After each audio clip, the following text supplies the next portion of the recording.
For Kariba Media's Polity, I'm Leandi Kolfer. Authors Liz and Mike Wickins join me to discuss their book Whispers from the Depths, which tells the story of the construction of the Kariba Dam. Okay, firstly Liz, why did you decide to write this book and why was this a story that had to be told?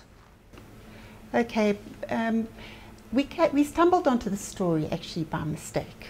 I was writing another book and came to a point of wanting to place an Italian person in this country, and it came to mind that the Italians built the dam.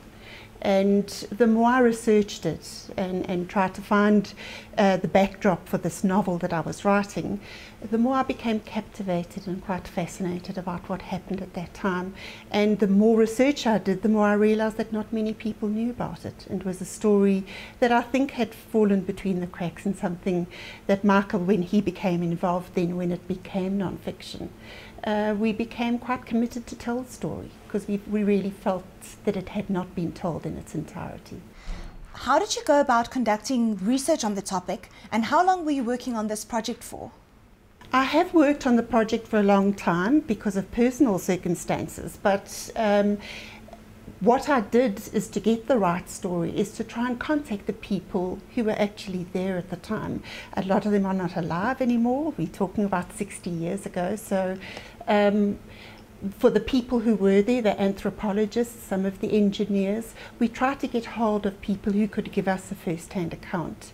And we consulted, as you can see in the bibliography, we consulted a lot of the books that had been written.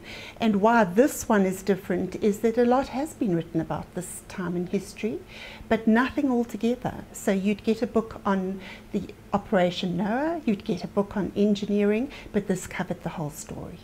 And then, Mike, what were the main reasons behind the construction of the Kariba Dam? Then at the end of World War II, there were a number of colonial countries that were then starved of natural resources. So from a European point of view, there was a need largely for copper out of the southern and central African region. Zambia has got a copper belt, an extensive copper belt, and the need to get copper out of that area was quite severe. But the mines wouldn't operate without power, and there was no immediately accessible source of power in the area. Having the Kariba, the Zambezi River, provided an obvious choice for a hydroelectric power project. It was then just a choice of where the dam would be situated. How was the location for the Kariba Dam chosen, and do you believe the full consequences were taken into account at the time? So the dam, to answer the question, one needs to start at what the dam would cost, and it was going to be exorbitant. And there was no single nation at the time that could have afforded to build a dam. As a result, there was a formation of a federation between what is now Zambia, Zimbabwe, and what was then called Nyasaland, now Malawi. And they decided to pool resources in order to be able to afford the dam. But of course, the dominance of the Southern Rhodesia Zimbabwean part of that federation dominated the discussion, and the choice of the location came down to two regions, or two areas. The first was what is now the Kariba Dam, and the second was a place called Kafue. Kafue was actually, by all accounts, the better location. It was closer to the copper mines. It had a shorter transmission line to connect into the power grid, but because of influence exerted by the Southern Rhodesians and wanting to have control over the location of the dam, it was settled at Kariba. In the book you state that many of the decisions relating to the construction of the dam was influenced by political manipulation. Please explain what you mean by this. So again, the federation that had been formed between Malawi, Zambia and Zimbabwe, it wasn't a partnership of equals, and the Southern Rhodesian faction, if I can call it, exerted a lot of political influence over the federation. They forced through the decision to build the dam in the first place. They forced the decision as to its location, and because they held at that stage the biggest purse strings, they effectively influenced the direction of the federation and the building of the dam. And then, Liz, what impact did the building of the dam have on the Tonga people who resided in the area? How did their lives change after the resettlement?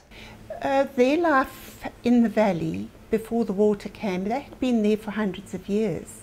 It wasn't a lovely place to live. It was very hot, a lot of malaria, a lot of tsetse fly, but it was home to them, and they had their ancestral graves there. It was very important to them, their ancestral graves. That's part of their belief system, and it was very hard for them to move. It's all they've ever known.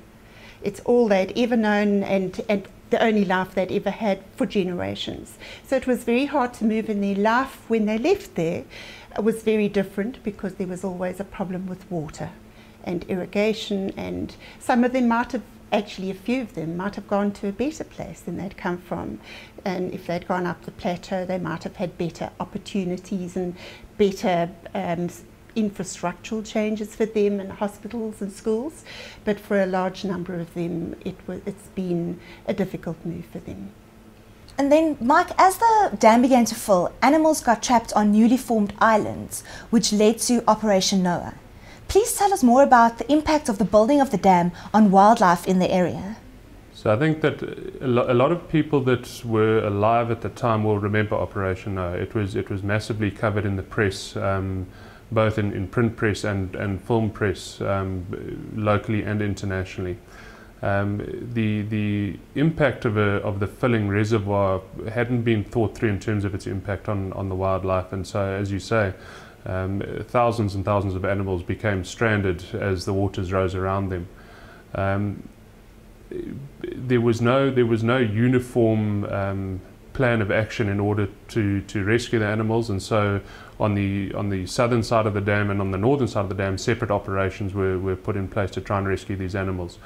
And there was no organisation and not a lot of assistance from the respective governments. So game rangers in the area who had access to boats and nets and ropes and any kind of makeshift tools that they could use to rescue the animals employed them, quite often strapping animals to the sides of boats to shepherd them to dry land, and having to capture these animals in nets and transport them away from danger.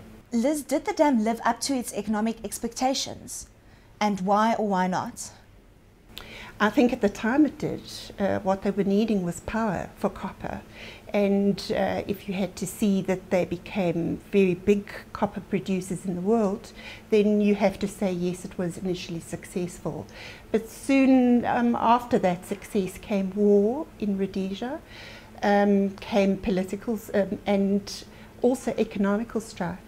That I think that's when it all started to fall, and not as successful as one would have hoped. As I understand, the dam is facing some current challenges. Please comment on these and the future outlook for the dam.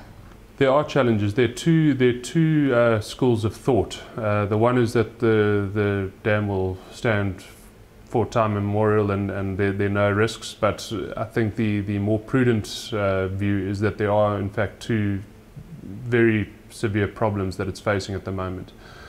The first is that the spillway gates have rusted, and those, in the event of a flood, they can't be opened to release the water, which obviously would be catastrophic if the dam were to overflow. The second is that there's a pool, so where the water spills out of the spill gates, there's a pool at the bottom to absorb the energy of the water and disperse it. And that is actually starting to be eroded by the fall of the water, and the water is now starting to infiltrate under the dam wall, which is potentially causing weakness. Fortunately, after a number of years of kind of dispute and argument over how serious the problem is, there has been action taken, and a loan which has been financed in part by the World Bank, by the Swedish government, by Zimbabwe and Zambia. An amount of about $300 million has been allocated to repair the dam, and the talk is that it will take 2 to 3 years to complete the work. And then lastly, if all the consequences of the construction of the Kariba Dam is taken into account, what should the way forward be in terms of implementing major infrastructure projects? I think that the problem is already addressed in large part because major infrastructure projects nowadays require environmental impact assessments. And depending on who's involved, those are either will take Equator principles or World Bank principles into account. You know, at the time that Kariba was built, there was no forethought given to the impact on the people that lived around the river and to the wildlife that lived there either. Nowadays, those would be first and foremost in consideration, but they must be. I think the message that we kind of want to tell in this book is that when corporate and industrialized interests are at play, the impact on real lives can be an afterthought, and people can be very deeply affected, even if they're given alternate places to live, you know, and infrastructure is created for them. They have a spiritual home. They have a historic connection to certain places, and that isn't so easily quantifiable. That was Liz and Mike Wickins speaking about their book, Whispers from the Depths.